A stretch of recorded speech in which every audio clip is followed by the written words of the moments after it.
સદાશિવને તોલે કોઈ નું આવે. એક વાત યાદ રાખજો, દેવોનો દેવ મહાદેવ છે, એ મહાદેવને તોલે કોઈ નું આવે. જ્યારે કોઈનું અસ્તિત્વ નહોતું તેથી શિવનું હતું, અને આજ પણ લખી રાખજો, જેથી કોઈનું નહીં હોય તેથી શિવનું જ અસ્તિત્વ હશે, બીજા કોઈનું નહીં હોય. અને એટલા માટે ભક્તો આ ગરવો ગિરનાર છે ને હિમાલયનો દાદો કહેવાય. હિમાલયનો દાદો કહેવાય. એ ગરવા ગિરનારની અંદર એ ભગવાન સદાશિવ બિરાજે, અને એ ભગવાન સદાશિવના ઉપાસકો સાધુ સંતો હજારો ને લાખો તપશ્ચર્યાઓ કરી અને આ હિમાલયની અંદર જે હાડપિંજર થઈ ગયા ને, એવી રીતે આ ગરવા ગિરનારની અંદર તપશ્ચર્યા કરી પોતાની કાયાને ઘસી નાખી અને ભગવાનને પામી ગયા.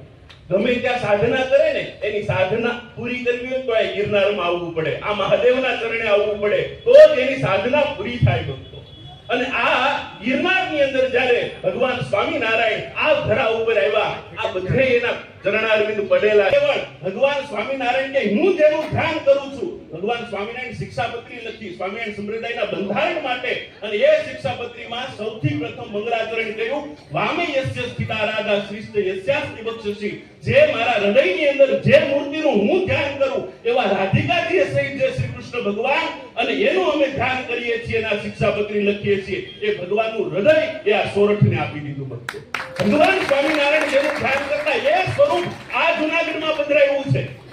બીજા ડેરાની અંદર વચલા ડેરામાં જાવ એટલે રણછોડ ત્રિકમરાયના દર્શન થાય. ભગવાન જ્યારે રણ છોડીને ભાગ્યા ત્યારે અહીંયા મુસ્કુંદ ગુફાની અંદર આવ્યા, એટલે એનું નામ રણછોડ રાય પડ્યું. એટલા માટે ભગવાન સ્વામિનારાયણે કીધું આ ધરા તો એ ભગવાન કૃષ્ણ ત્યાંથી રણ છોડીને ભાગ્યા